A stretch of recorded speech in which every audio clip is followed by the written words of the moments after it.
On se retrouve pour la deuxième semaine, donc le récap de la semaine numéro 2. La première chose dont je voulais vous parler, c'est la formation qui est sortie hier, donc Total Liberté, qui est une formation, il faut bien le dire, plutôt sur le domaine du marketing. Alors c'est vraiment c'est pas tout à fait la première fois que je sors une formation sur ce domaine-là, parce qu'il y avait déjà eu la formation créateur YouTube qui s'adressait, alors on parlait pas de marketing, mais de création de contenu, mais elle s'adressait clairement à ceux qui voulaient monter leur business en ligne. Donc c'est pas quelque chose que je ferai extrêmement régulièrement, mais là ça fait 2 ans justement, enfin un peu moins de 2 ans, ça fait environ 1 an et demi que je me suis lancé là-dedans et donc j'avais envie de faire cette formation justement pour partager mon expérience. Je me suis rendu compte d'une chose, c'est qu'il y avait vraiment un taux d'échec qui était très important dans ceux qui voulaient lancer leur business en ligne. C'est-à-dire qu'il y a ceux qui croient que c'est pas possible déjà, donc finalement ils se renseignent mais ils se lancent jamais. Il y a ceux qui se lancent et puis qui abandonnent rapidement. Et enfin, il y a ceux qui se lancent, qui continuent, mais qui même s'ils continuent, même s'ils ont commencé à créer une audience, et des fois il y a même des gens qui ont une audience plus importante que moi, mais ils n'arrivent pas à monétiser cette audience et donc ils n'arrivent pas à atteindre leur objectif principal qui est de générer 1 000 euros, 1 500 euros, 2 000 euros par mois pour pouvoir vivre de leur business en ligne. Moi, j'ai commencé à m'intéresser au domaine en 2014. Et je me suis dit, ok, je vais y aller à fond et j'ai investi beaucoup dans la formation, donc beaucoup dans les formations marketing parce que tout simplement, j'y connaissais absolument rien, mais vraiment rien de rien de rien. Et donc, j'ai investi pas mal dans les formations et au bout d'un moment, donc j'appliquais ce qu'il y avait dans ces formations, enfin j'essayais en tout cas d'appliquer, je commençais à travailler, j'ai travaillé vraiment pendant 2-3 mois et puis je me suis dit, je sais pas, je sentais qu'il y avait quelque chose qui n'allait pas, j'avais ce sentiment, je me disais, ok, si je continue comme ça, ok, je travaille, ok, je suis des formations, mais j'ai l'impression qu'il y a encore un élément manquant et j'ai l'impression que comme ça, finalement, je ne vais pas arriver à grand chose. Et ce que j'ai fait, c'est que j'ai appliqué une méthode que j'avais déjà appliquée dans d'autres domaines, comme par exemple le domaine du sport, c'est que j'ai pris un coach. Donc c'était en février 2015, j'ai pris mon premier coach marketing. Donc ça a été un investissement important parce que j'ai dû sortir quasiment 1 000 euros d'un coup puisque j'ai réservé plusieurs séances. Et c'est comme ça que j'ai pu générer avec mon premier business en ligne au bout de 6 mois 1 000 euros par mois, que j'ai passé cette première barre des 1 000 euros par mois, qu'ensuite j'ai ouvert cette chaîne YouTube et que j'ai pu aussi avec cette chaîne YouTube dépasser les 1 000 euros par mois. Et c'est assez marrant parce que ce matin même j'étais sur Facebook et à un moment donné je vois une publication sponsorisée. Et c'était quelqu'un qui vendait des formations marketing et qui vous incitait à s'inscrire à sa mailing list. Et la promesse, enfin en tout cas à l'offre de sa formation, et la promesse c'était comment générer des dizaines de clients en moins de 24 heures. Voilà, c'est ça, générer des dizaines de clients en moins de 24 heures, donc pour ceux qui veulent lancer leur business en ligne.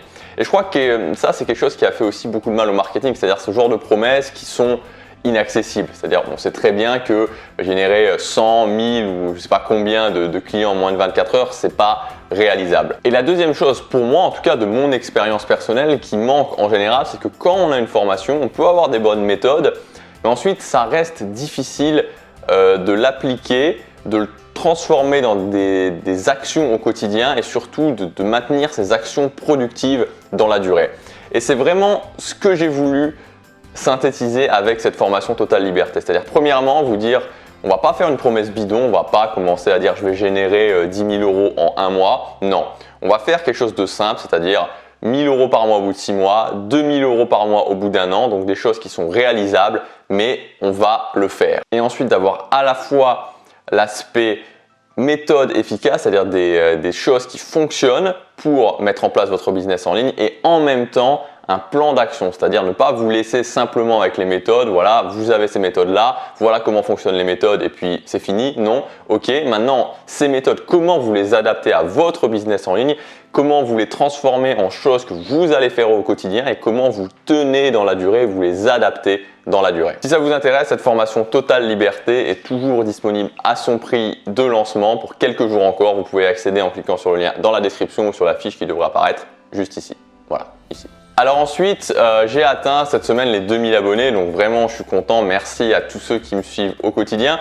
Et je suis particulièrement content parce qu'en fait ces 2000 abonnés, les 1000 suivants ont été différents des 1000 premiers. C'est-à-dire que les 1000 premiers, je me cherchais un peu, que ce soit au niveau du format, que ce soit au niveau de mon cœur d'audience.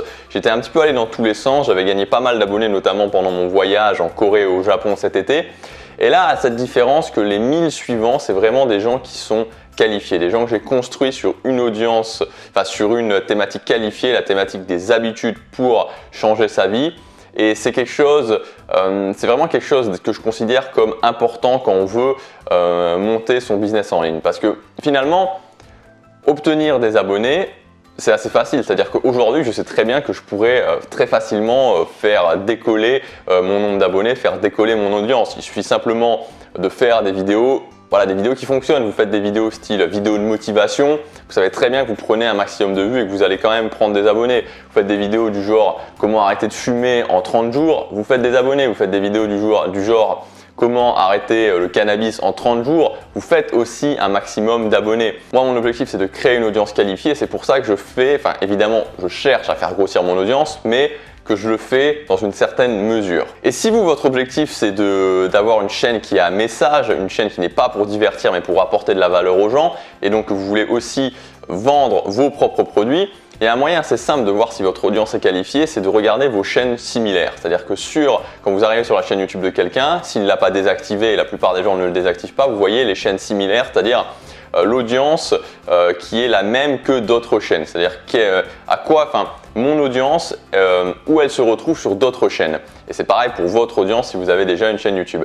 Et si dans votre audience similaire, vous voyez que les gens qui sont là, c'est des gens qui eux aussi ont des vlogs on pourrait dire des vlogs, en tout cas des vidéos qui font des vidéos YouTube à message et qui vendent des produits, forcément, c'est plutôt bon pour vous. En revanche, si dans votre audience similaire, c'est des gens qui sont plutôt des youtubeurs grand public, des youtubeurs qui gagnent leur vie avec de la publicité, à ce moment-là, ça veut dire que votre audience n'est pas très qualifiée. Qu'est-ce qui risque de se produire? Et ça se produit déjà ça s'est déjà produit pour des gens, c'est-à-dire qu'au moment où vous faites grossir votre audience sans chercher en essayant d'avoir l'audience la plus large possible, et à un moment donné, vous allez dire « Ah bah tiens, voilà, je vends mon premier produit ».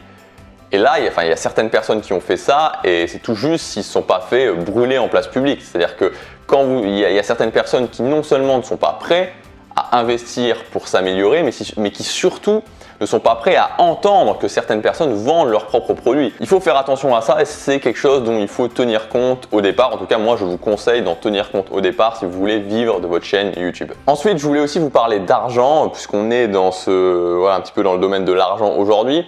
Quand on commence à gagner plus d'argent, qu'on commence à être plus à l'aise, c'est-à-dire à passer le moment où on a les besoins primaires plus nos loisirs classiques, on va dire, comment gérer son argent et comment faire en sorte que finalement l'argent ne soit pas, que l'argent reste toujours productif.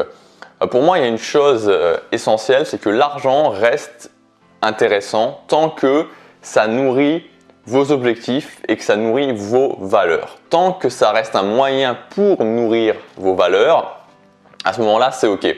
Même si vous dépensez beaucoup d'argent, c'est-à-dire que même si vous dépensez vraiment pas mal d'argent par exemple pour du matériel où vous savez qu'il va servir à un projet qui est important parce que ce projet nourrit vos valeurs, il n'y a aucun souci. Là où il y a un souci pour moi au niveau de l'argent, particulièrement quand on commence à en gagner plus, c'est quand l'argent devient une sorte de pansement. C'est-à-dire qu'on se sert de l'argent pour masquer finalement le fait qu'on ne prend pas action sur certaines choses et donc pour oublier un petit peu justement le fait qu'on ne prend pas action sur certaines choses. Je ne prends pas action sur un domaine qui est important pour moi, alors quelque part je vais dépenser de l'argent dans cet objet-là ou alors je vais dépenser de l'argent dans ce voyage-là, mais je sais que c'est plus un pansement par rapport au fait que je devrais aller dans ce sens-là et je me sers de l'argent pour aller dans l'autre sens. Voilà, donc c'était une petite réflexion sur l'argent pour vous dire qu'il faut toujours bien se poser la question, de se dire ok, est-ce que mon argent, quand on a plus d'argent, parce que forcément c'est plus facile de l'utiliser comme un pansement, mais même quand on n'a pas énormément d'argent, on peut déjà rediriger son argent dans le bon sens. Enfin, dernier point, c'est sur le passage à l'action, parce que j'entends souvent des youtubeurs qui sont plutôt des youtubeurs à message, justement, qui font passer un message, qui apportent de la valeur aux gens, qui vendent des formations aussi, et qui disent « je sais que la majorité de mon audience ne passera pas à l'action ». Quelque part, qui jugent un petit peu cette audience qui ne va pas passer à l'action.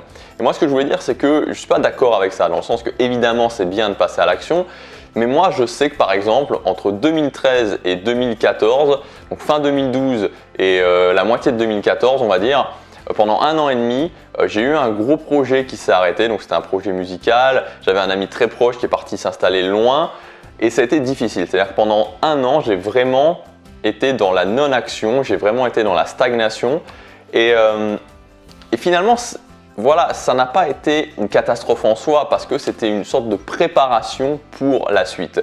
Donc ce que je voulais vous dire vraiment, c'est qu'il ne faut pas vous juger trop durement si actuellement vous n'arrivez pas encore à passer à l'action. Vous allez y arriver. Et déjà, consulter du contenu régulièrement, c'est une bonne chose, c'est un pas vers l'action. Moi, c'est ce que j'ai fait. C'est-à-dire que quand je passais pas du tout à l'action, puis j'ai commencé à consulter du contenu, à relire, à regarder des vidéos sur YouTube. Et ça a commencé vraiment à faire son chemin dans ma tête et au bout d'un moment, voilà, j'ai eu le déclic et je suis passé de nouveau à l'action massivement. Donc ne vous jugez pas, évidemment, essayez de passer à l'action, mais si vous êtes dans une phase de stagnation, c'est pas non plus trop grave. En continuant à réfléchir à ce que vous voulez, en continuant à consulter du contenu, en continuant à vous former, vous allez voir que vous allez pouvoir y arriver. Voilà donc pour ce récap de la semaine numéro 2. Je vous dis à la semaine prochaine pour le récap numéro 3 et puis à demain pour la prochaine vidéo. N'oubliez pas que chaque jour compte.